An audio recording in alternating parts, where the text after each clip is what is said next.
అబ్రహాముతో మాట్లాడాడు దేవుడు. అబ్రహామా, నీవు నన్ను, నీ దేశమును, నీ ఇంటి వారిని, నీ కుటుంబాన్ని అందరినీ వదిలి నన్ను వెంబడించినట్టయితే నేను బహుగా ఆశీర్వదించదను అన్నాడు. ఆమేన్. గమనించండి, ఎప్పుడైనా సరే దేవుణ్ణి వెంబడించాలని అంటే నువ్వు ఎక్కడున్నావో అక్కడి నుంచి నువ్వు బయలుదేరాలి. నీ మనసులో మార్పు కావాలి, నువ్వు తలంచే విధానంలో మార్పు కావాలి, నువ్వు ప్రవర్తించే విధానంలో మార్పు కావాలి. దేవుడు ఎక్కడ నడిపిస్తే అక్కడ నడవడానికి, ఏమి చేయమంటే అది చేయడానికి సిద్ధంగా ఉన్నాడు. ప్రభువా ఎక్కడికి వెళ్ళాలి అంటే చెప్పను, నేను వెంబడించు అన్నాడు.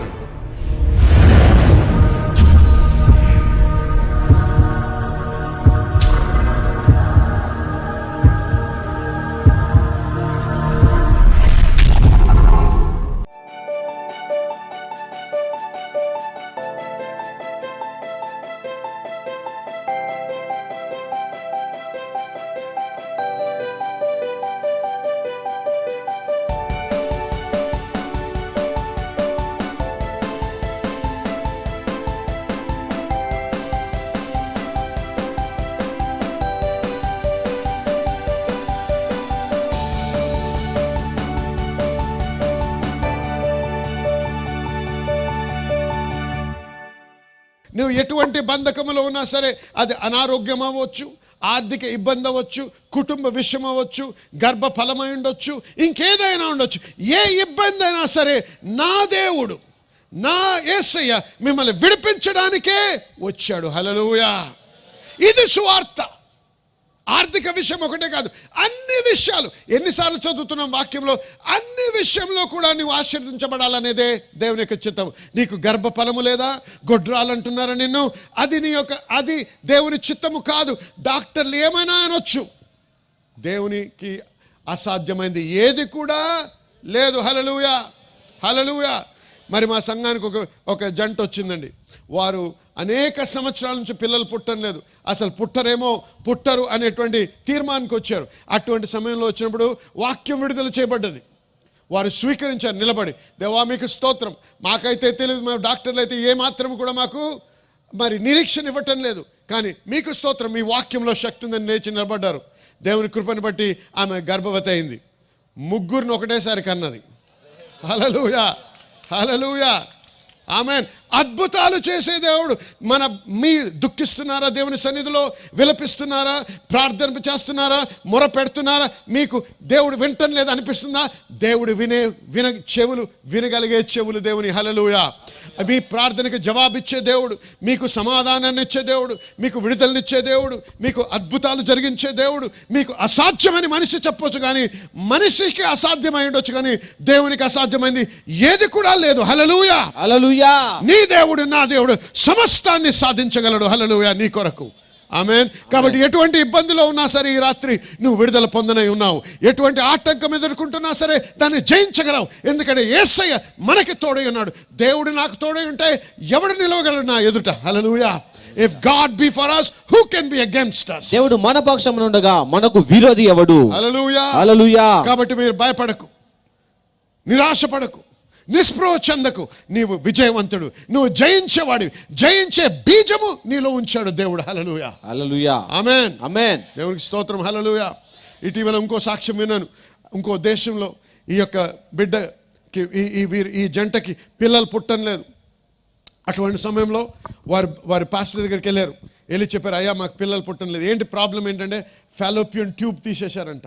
పిల్లలు పుట్టడానికి ఆస్కారం లేకుండా ఆపరేషన్ అయింది.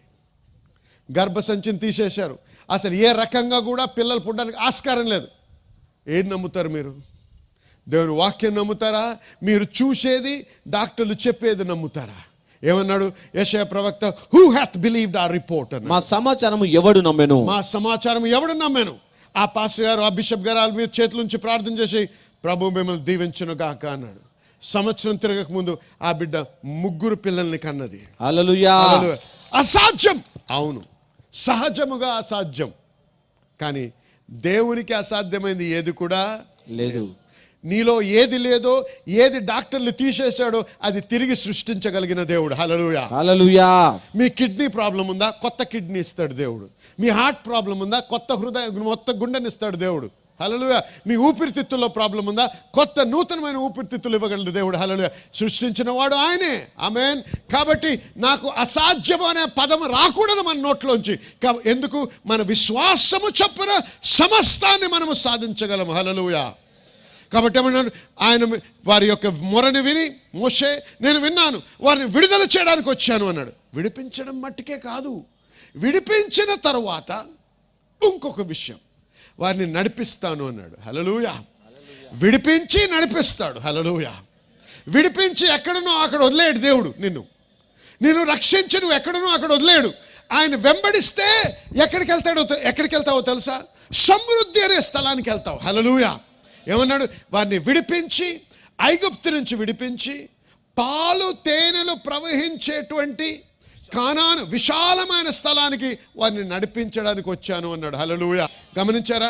ఎప్పుడన్నా అబ్రహాముతో మాట్లాడాడు దేవుడు, అబ్రహామా, నీవు నన్ను, నీ దేశమును, నీ ఇంటి వారిని, నీ కుటుంబాన్ని అందరినీ వదిలి నన్ను వెంబడించినట్టయితే నేను బహుగా ఆశీర్వదించదను అన్నాడు. ఆమేన్. గమనించండి, ఎప్పుడైనా సరే దేవుణ్ణి వెంబడించాలని అంటే నువ్వు ఎక్కడున్నావో అక్కడి నుంచి నువ్వు బయలుదేరాలి. నీ మనసులో మార్పు కావాలి, నువ్వు తలంచే విధానంలో మార్పు కావాలి, నువ్వు ప్రవర్తించే విధానంలో మార్పు కావాలి. దేవుడు ఎక్కడ నడిపిస్తే అక్కడ నడవడానికి, ఏమి చేయమంటే అది చేయడానికి సిద్ధంగా ఉండాలి. ప్రభువా ఎక్కడికి వెళ్ళాలి అంటే చెప్పను, నన్ను వెంబడించు అన్నాడు. అయితే అబ్రహాము 12వ అధ్యాయం ఆదికాండం 4వ వచనంలో ఉంది, దేవుడు చెప్పిన ప్రకారంగా ఆయన వెంబడించాను అని ఉంది. హల్లెలూయా. అబ్రహాముగా ఎంతగా దీవించబడ్డాడంటే మనం ఊహించలేనంతగా దీవించబడ్డాడు. ఎందుకు? వాక్యానికి, దేవుని నడిపింపుకి లోబడ్డాడు. హల్లెలూయా. హల్లెలూయా.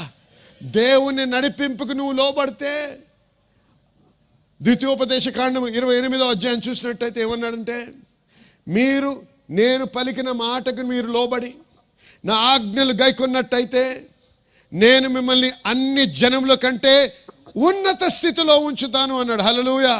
సమృద్ధి కలిగిస్తానన్నాడు. వాక్యము, దేవునికి లోబడము, వాక్యానుసారంగా జీవించడం అనేది మనం నేర్చుకోవాలి. ఇది మతపరమైనటువంటి పుస్తకము కాదు, ఇది క్రైస్తవ మతానికి చెందిన పుస్తకం కాదు, ఇది జీవిత విధానము నేర్పించే పుస్తకము. దేవునిలో నడుచుకుంటూ దేవుని వెంబడించినప్పుడు దేవుని యొక్క ఆశీర్వాదం ఎలా అనుభవించాలో తెలుసుకునే టెక్స్ట్ బుక్ ఇది. హల్లెలూయా. దీన్ని ఎంతకాలం అయితే మీరు మతపరముగా చూస్తారో అంతవరకు మీరు బంధకములోనే ఉంటారు. ఇది మతపరముగా చదవకూడదు. ఇది నాకు జీవితాన్ని అనుగ్రహించే మాన్యువల్ పుస్తకము, నాకు జీవిత విధానాన్ని నేర్పించే పుస్తకము, ఆలోచన విధానాన్ని నేర్పించే పుస్తకము. దేవుని వాక్ ఇది. ఆయన నాతో మాట్లాడుతున్నాడు. దీని ప్రకారంగా నా నడకను నేను సరిదిద్దుకోవాలి. ఈ పుస్తకము ప్రకారం అనేది జీవించాలి. దీనిలోనే నా సమృద్ధి, దీనిలోనే నా స్వతంత్రత, దీనిలోనే నా స్వస్థత, దీనిలోనే నా సంతృప్తి, దీనిలోనే నా సంతోషము ఉందని నేను ఎప్పుడైతే ఎరిగి నా జీవితాన్ని మార్చుకుంటానో అప్పుడే నేను దీన్ని అనుభవించగలను. హల్లెలూయా. మర్చిపోండి, ఇది పుస్తకం, ఇది మతపరమైన పుస్తకము కాదు. ఏదో రాత్రులు సాతాను వచ్చి మేము పీడకల్లో వస్తాయని చెప్పి తల కింద పెట్టుకొని పడుకుంటుంటారు. ఏదేమైనా మంత్రమా? మంత్రశక్తి పుస్తకమా? అది కాదు. సాతాను ఈ పుస్తకాన్ని చూసి భయపడదు. పాస్టర్ గారు ఏం బోధిస్తున్నారండి? ఈ పుస్తకాన్ని చూసి భయపడదా? భయపడదు. ఎలా చెప్పగలరు? మరి వాడు భయపడితే వాడికి ఎలా తెలిసి వాక్యం యేసయ్యతో మాట్లాడడానికి? వాడు చదివాడు ఇది. ఆమేన్. ఎప్పుడు భయపడతాడో తెలుసా? ఎప్పుడైతే ఆ వాక్యం నీ హృదయంలోకి వచ్చి నీవు విశ్వాసముతో పలుకుతావో అప్పుడు వాడు వణుకుతాడు. హల్లెలూయా. ఈ వాక్యం నీ హృదయంలో నాటబడాలి. నాటబడి నీ హృదయంలోంచి విశ్వాసంతో నీ నోటి ద్వారా పలకబడాలి. అప్పుడు వాడు దానిని ఎదిరించలేడు. ఎందుకంటే క్రియాత్మకమైనటువంటి ఆ వాక్కుని వాడు ఎదిరించే శక్తి వాడికి లేదు. హల్లెలూయా. కాబట్టి జనులారా వినండి, ఇదేదో ఆదివారం ఒకసారి సంఘానికి వెళ్ళేటప్పుడు ఒకసారి దుమ్ము దులిపి తీసుకెళ్ళి పాసగారు ఆది కాండం అంటే మత్త ఎతకడం, మత్త అంటే పాత నిబంధనలో ఎతుకుతున్న చాలామంది ఉంటారు. హబక్కూకు అంటే బూతు మాట మాట్లాడుతున్నాడు ఈయన అనుకుంటారు. అలాంటి క్రైస్తవులు, అందుకే మన బతుకులా పాడే ఉంది. వాక్యమే తెలియదు, ఎలా బతుకుతాం మనం విజయవంతంగా? దేవుడు ఏమంటున్నాడో నీకు తెలియదు, ఎలా బ్రతకగలవు జయ జీవితం? వాక్యం ఎరిగిన వాడే, వాక్యానుసారంగా వాడి జీవితాన్ని సరిదిద్దుకున్న వాడే, ఆ వాక్య ప్రకారం నడుచుకున్న వాడే జయ జీవితం జీవించగలడు. హల్లెలూయా. కాబట్టి ఈ రాత్రి నుంచి సమృద్ధి అనేది నీ పట్ల దేవుని చిత్తమని ఎరిగి ఆ సమృద్ధిని ఎలా సంపాదించాలో, ఆ సమృద్ధిలో ఎలా జీవించాలో, ఆ సమృద్ధిని ఎలా అనుభవించాలో తెలుసుకోవాలంటే ఈ వాక్యాన్ని గమనించాలి. హల్లెలూయా. కాబట్టి జాగ్రత్తగా వినండి. ప్రతి రాత్రి వచ్చి ఏం మాట్లాడి ఏమి బోధించలేనో గమనించిన జనులారా, నేను నా భార్య చాలా ఆర్థిక ఇబ్బందుల్లో జీవించాం. మేము చాలా అతి కష్టమైన జీవితం జీవించాం ఒకప్పుడు. కానీ ఇప్పుడు దేవుడు ఎంత ఆశీర్వించాడంటే చెప్తే చాలామంది ఈర్ష్యపడతారు, కుళ్ళుకుంటారు. అంతగా ఆశీర్వించాడు దేవుడు. దేన్ని బట్టి? దోపిడీ ద్వారానా, లేకపోతే అడుక్కోనా, లేకపోతే డాలర్లు అడుక్కొని అమెరికాకి వెళ్ళి డాలర్లు తెచ్చుకోనా? కాదు. అమెరికా నుంచి మా దగ్గరకు వచ్చి వాక్యం చెప్పిన ప్రతి బోధకుడికి మేము ఇస్తాం ఇప్పుడు. హల్లెలూయా. దేవుడు అంత మంచి స్థితిలో ఉంచాడు మనల్ని. దేవుడికి అది మన దేశమేం బీదదా? కాదు. మన దేశం ఎలాగున్నా సరే మనం బీదవారమా? కాదు. మనము గొప్పవారము, ధనికులము. యేసేలో మనం ధనికులము. హల్లెలూయా. అమెరికా నుంచి చాలా పెద్ద పెద్ద భక్తులు వచ్చి మా దగ్గర సంఘంలో వాక్యం చెప్తూ ఉంటారు. ఎవరిని కూడా ఉట్టి చేతులతో పంపించం, ఒక నయా పైసా వారి దగ్గర తీసుకోం. వారిని వచ్చి వాక్యం బోధిస్తే వారు అడగకుండానే వారికి మేము విత్తనం విత్తుతాం. ఎందుకంటే వారి జీవితంలో పనిచేస్తున్న దేవుడు మా జీవితంలో కూడా పని చేయాలనే ఉద్దేశముతో నాటాలి. ఎక్కడ మంచి పంట ఎక్కడ పుడుతుందో, ఎక్కడ కోయబడుతుందో అక్కడ విత్తనం నాటాలి.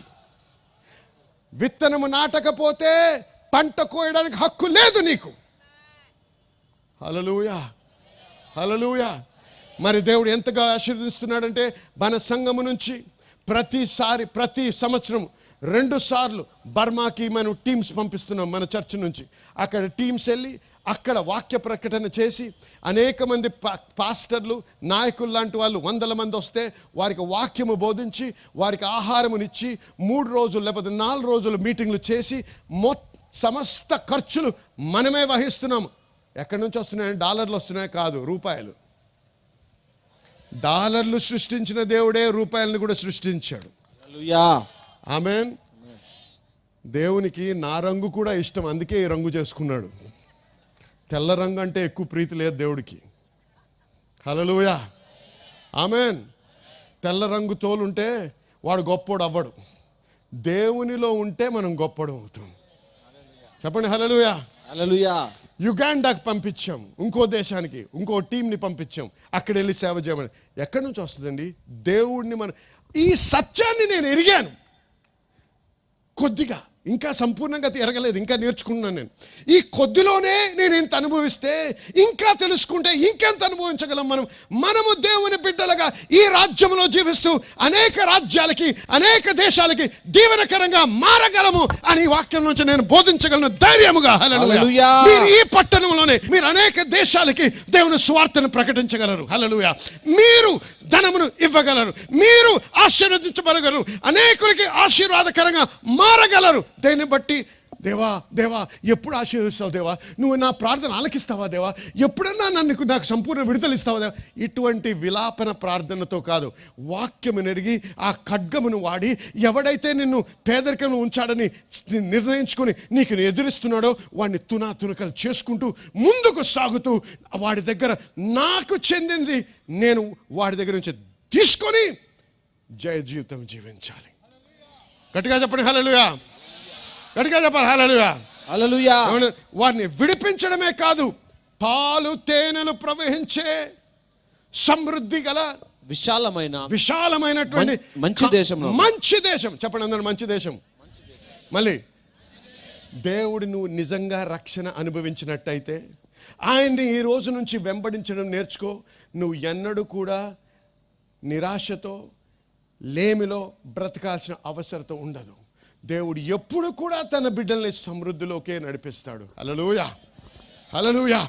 అంటే ఇబ్బందులు కష్టాలు రావా? వస్తాయి, కానీ జీవితాంతం ఉండవు. పరీక్షల్లాగా వస్తాయి. వాటిని జయిస్తే సమృద్ధిలోకి వెళ్తావు. ఆమెన్. నేను కష్టాలు లేని క్రైస్తవత్వం గురించి మాట్లాడటం లేదు. కష్టాలు వస్తాయి, ఎందుకంటే దేవుడే అన్నాడు యోహాను సువార్త 16:33 యు విల్ హ్యావ్ ట్రిబ్యులేషన్. మీకు శ్రమలు కలుగును. మీకు శ్రమలు కలుగుతాయి కానీ జీవితాంతం ఉండవు. కాబట్టి ఏమన్నాడు? మీకు శ్రమలు కలుగుతాయి కానీ ఏం చేయమన్నాడు? Be of good cheer. ఆనందించండి. ఆనందించండి. ఎందుకు? ఆయన జయించేశాడు కాబట్టి జయము నా హక్కు, ఓడిపోవడం కాదు. నేను జయించడమే నా హక్కు, దేవుడు నాకు ఇచ్చినటువంటి హక్కు. ద్వితీయోపదేశకాండం 6:23 ఒకసారి చూసుకుందాం. ఆశీర్వించబడుతున్నారా? ఆశీర్వించబడుతుంటే ఆమెన్ చెప్పండి. ఆమేన్. బాగుందా వాక్యము? నేర్చుకుంటున్నారు కదా? మీరు ఎలా నడవాలి తెలుసా?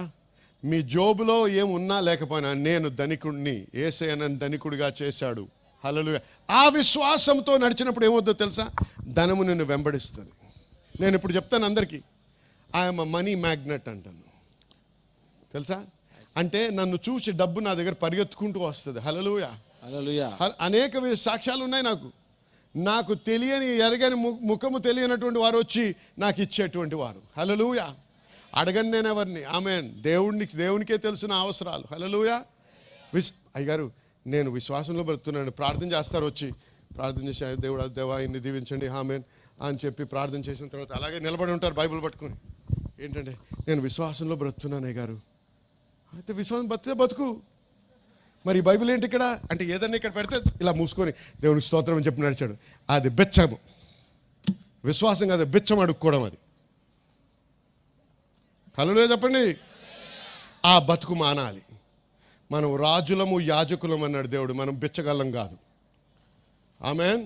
ఆమేన్. ప్రతిరోజు నేను వచ్చి వాక్యం ప్రకటించక ముందు ఎవరో వచ్చి విత్తుట కోయిట గురించి మీకు బోధిస్తాం. ఎందుకో తెలుసా?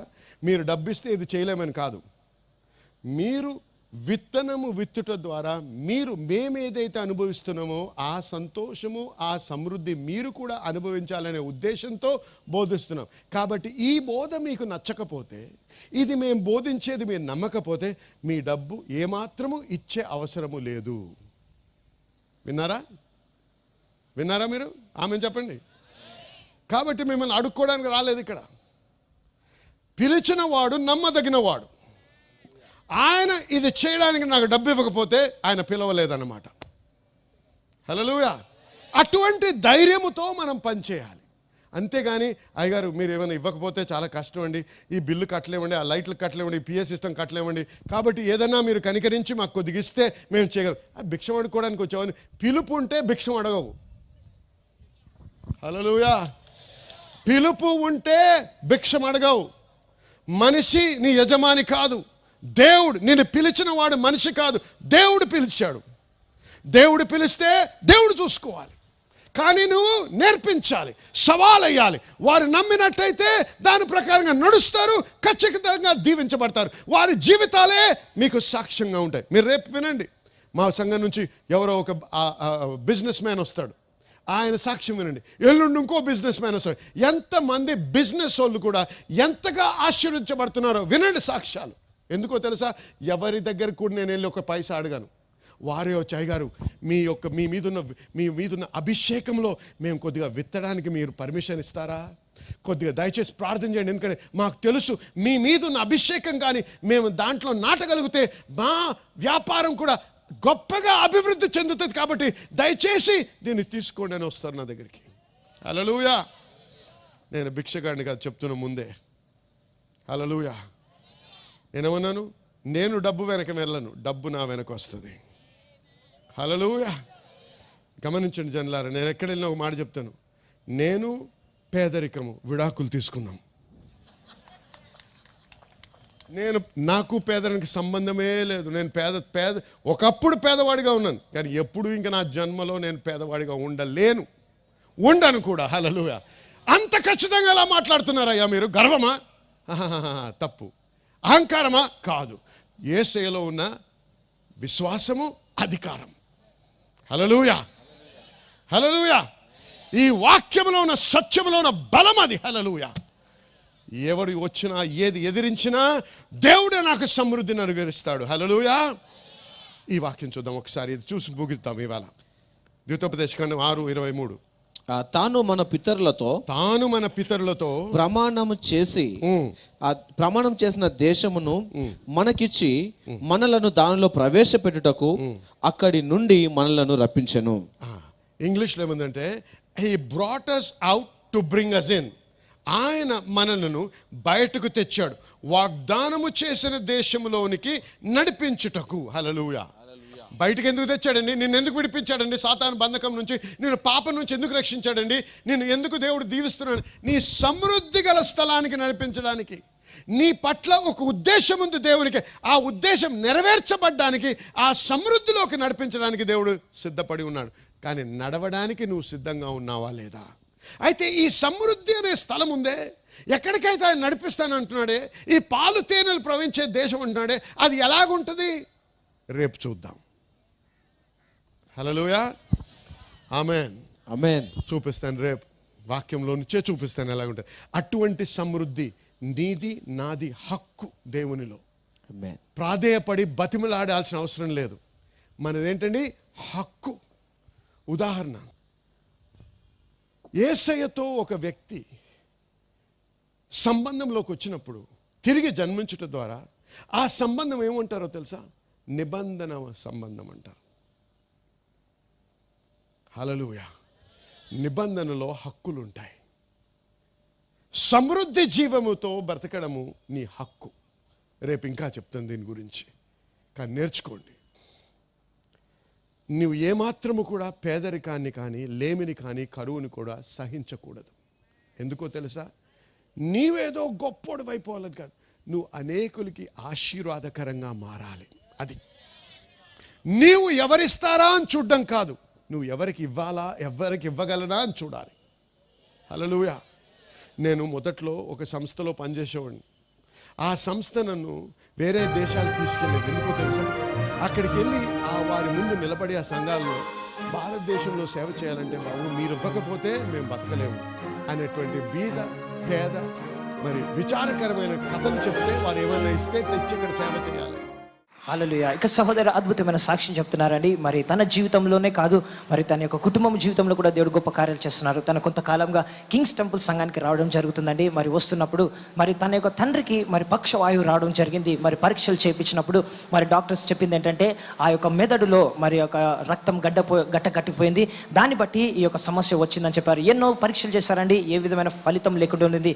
ఒకనొక రోజున ఆమె సంఘానికి వచ్చినప్పుడు పాస్టర్ మర్లిన్ గారు ప్రత్యేకమైన మాట ఒకటి విడుదల చేశారు. ఏంటంటే, మరి రక్తం గడ్డ కట్టిన స్థితి ఉన్న వారికి, మరి ఎవరైతే రక్తం గడ్డ కట్టిన స్థితి ఉన్నవారు దేవుడు తాకి విడుదల చేస్తున్నారు, స్వస్థపరుస్తున్నారు అన్న మాటను విడుదల చేసినప్పుడు ఆమె లేచి ఆ మాటని మరి పుంజుకున్నదండి. అంతేకాకుండా తన తండ్రి మరి ఎన్నో ఏళ్ళుగా 15 సంవత్సరాలుగా మద్యపానానికి బానిసగా ఉన్నాడు. మరి ఆ మాట పొందుకున్నగా మరి ఆ పొందుకొని మరి హాస్పిటల్లో ఐసీయూలో ఉన్నాడండి తన తండ్రి. మరి అక్కడికి వెళ్ళేసరికి మరి చూసేసరికి ఆయనతో ఆశ్చర్యపోయింది సహోదరి. ఎందుకంటే మరి ఆ మాట పొందుకున్న వెంటనే మరి తన యొక్క తండ్రి యొక్క జీవితంలో, తన దేహంలో స్వస్థత ఏర్పడిందండి. మరి డాక్టర్స్ అందరు పరీక్షలు చేసి చూశారు, ఏ విధమైన ఆ యొక్క రక్తం గడ్డ కట్టిన స్థితి లేదు, అంతా సరిగ్గా అయిపోయింది, నయం అయిపోయిందని చెప్పారు. ఆయన లేచి నిలబడడం కూడా జరిగిందండి. హల్లెలూయా. అంతేకాదు ఆ రోజు నుంచి తన తాగుడు నుంచి విడుదల పొందాడండి. హల్లెలూయా. గట్టిగా చప్పట్లు కొట్టి దేవునికి సమస్త మహిమ చెల్లును గాక. మరి మన అనుభవం ఎందుకు సరిపోవటం లేదు? దాంతో వాక్య అవగాహన లేదు, వాక్యాన్ని సరిగ్గా అర్థం చేసుకోవడం లేదు, వాక్యాన్ని సరిగా బోధించడం లేదు బోధకులు. హల్లెలూయా. సరి అయిన బోధ ఉండి ఆ ప్రజలకి ఆ బోధ ఇచ్చినట్టయితే, మీకు అవగాహన కలిగినట్టయితే, ఆ వాక్యానుసారంగా మీరు జీవించడం మొదలుపెట్టినట్టయితే, ఆ వాక్యమే మిమ్మల్ని సమృద్ధిలోకి నడిపిస్తుంది. ఎందుకంటే దేవుని వాక్యములోనే దేవుని శక్తి ఉంది. హల్లెలూయా. హల్లెలూయా. దేవునికి స్తోత్రం. మరి మీరందరూ కూడా మా యొక్క ప్రోగ్రాం ద్వారా ఆశీర్వదించబడుతున్నారు నమ్ముతున్నాము. మరి ప్రత్యేకంగా ఈ దినమున మీరు వినినటువంటి వాక్యాన్ని బట్టి మీరు ఆత్మీయంగా బలపడ్డారని, ఆశీర్వదించబడ్డారని నమ్ముతూ దేవునికి మీతో పాటు మేము స్తుతులు చెల్లిస్తున్నాం. దేవునికి మహిమ కలుగును గాక. ఇదే కాకుండా మేము అనేక మంది సాక్ష్యాలు పంపుతూ మాకు తెలియపరుస్తున్న విషయాలు ఏంటంటే, అనేకులు కణుతుల నుంచి విడుదల పొందడము, స్వస్థత నొందడము, చర్మ వ్యాధుల నుంచి స్వస్థత నొందుతున్నారు, దీర్ఘకాలపు నొప్పుల నుంచి, మరి అది ఆర్థరైటిస్ అవ్వచ్చు, లేకపోతే థైరాయిడ్ అవ్వచ్చు, ఇటువంటి వాటి నుంచి కూడా వారు స్వస్థత పొందారని మాకు సాక్ష్యాలు పంపుతున్నారు. వారందరిని బట్టి దేవునికి స్తుతి చెల్లిస్తున్నాం. దేవుడు చేస్తున్న మహత్కార్యాలను బట్టి మరి దేవునికి ఘనత మహిమ కలుగును గాక. మరి ఈ దినమున ఈ ప్రోగ్రాం ముగించక ముందు మీలో ఇంకా అనేక మంది అస్వస్థతగా ఉన్నారని మాకు తెలుసు. మరి మీ కొరకు ప్రత్యేకించి ప్రార్థన చేయాలని నేను ఆశిస్తున్నాను. కాబట్టి ఈ క్షణం మీతో పాటు ఏకీభవించాలని ఆశిస్తున్నాను. కాబట్టి మీరు ఎక్కడ మీకు నొప్పి ఉన్నా, ఎక్కడ అనారోగ్యం ఉన్నా అక్కడ ఒక చేయి పెట్టుకోండి, ఇంకో చేయి ఆ టీవీ మీద ఉంచండి. మనం కలిసి ప్రార్థన చేద్దాము. ఇద్దరు ఏకీభవించి అడిగి ప్రార్థన చేసినప్పుడు దేవుడు ఖచ్చితంగా అనుగ్రహిస్తానని వాగ్దానం ఇచ్చాడు కదండి. మరి ఆ వాగ్దానాన్ని బట్టి మరి ఆయన పొందిన గాయముల చేత మనం స్వస్థత నొందితిమి అన్నారు. దేవునికి స్తోత్రం, హల్లెలూయా. నొందబోచటం లేదు, మనం నొందితిమి. కాబట్టి నమ్మండి, విశ్వసించండి. ఈ ప్రార్థన చేసినప్పుడు దేవుని యొక్క శక్తి, దేవుని యొక్క ఆత్మ మీ మీద వచ్చి మిమ్మల్ని తాకి మిమ్మల్ని స్వస్థపరుస్తారని నేను నమ్ముతున్నాను. కాబట్టి దయచేసి ఏకీభవించండి. ఇప్పుడు ప్రార్థన చేద్దాం. పరిశుద్ధ దేవా, మీకు స్తుతి చెల్లిస్తున్నాం, మీకు మహిమ కలుగును గాక. ఈ సమయంలో ప్రతి బిడ్డ ఎవరైతే నాతో ఏకీభవిస్తున్నారో, ఎవరైతే అనారోగ్యంతో అస్వస్థతతో బాధపడుతున్నారో, ఎవరైతే సాతాను యొక్క బంధకములో ఉండి వాటి నుంచి విడుదల పొందలేని మరి బంధించబడిన స్థితిలో ఉన్నారో వారందరి నిమిత్తం ప్రార్థన చేస్తున్నాం. ఈ సమయంలో ప్రభా యేసు నామములో ప్రతి విధమైన అనారోగ్యాన్ని, నొప్పులను, చర్మ వ్యాధులను, మరి ఆర్థరైటిస్ని, థైరాయిడ్ని, రకరకాలైన బాధల నుంచి విడుదల కలుగును గాక అని యేసు నామములో ఆజ్ఞాపిస్తున్నాం ప్రభా. ఎందుకంటే మీరు ఇచ్చిన వాగ్దానాన్ని బట్టి, మీ వాక్యాన్ని ఆధారపడి ప్రభా మీకు స్తుతి చెల్లిస్తున్నాం. మీ వాక్యమును బట్టి, మీరు పొందిన గాయములు బట్టి ప్రభా మీ బిడ్డలు ఈ క్షణమే స్వస్థత నొంది తీరి ప్రభా. కాబట్టి మీకు స్తుతి చెల్లిస్తున్నాం. మీకే మహిమ కలుగును గాక. మీకు స్తోత్రం, హల్లెలూయా. ఏకీభవించిన వారందరూ కూడా నాతో పాటు ఆమేన్ చెప్పండి. హల్లెలూయా. నేనైతే నమ్ముతున్నాను మీరందరూ కూడా స్వస్థత నొందారని. మీరు పొందినప్పుడు, అది అనుభవించినప్పుడు మరి ఏమాత్రం ఆలస్యం చేయకుండా మా నంబర్లు మీకు కనపడుతూ ఉంటాయి, మా ఫోన్ నంబర్లు, వాటికి ఫోన్ చేయండి, మాకు తెలియపరచండి. మీతో పాటు మేము కలిసి దేవుణ్ణి స్తుతించడానికి మాకు మంచి అవకాశాన్ని కలిగించండి. మీకు దేవునికి స్తోత్రము, మహిమ కలుగును గాక.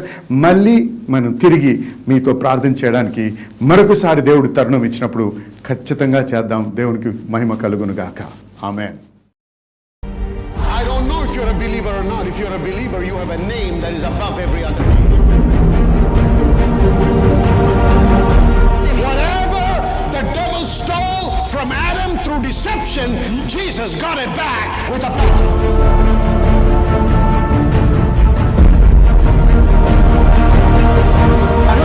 Say, God, take me, please take me, I can't handle this. That's the cry of a defeated person. I can't handle this anymore, God, please take me away. I'm a waste, Lord.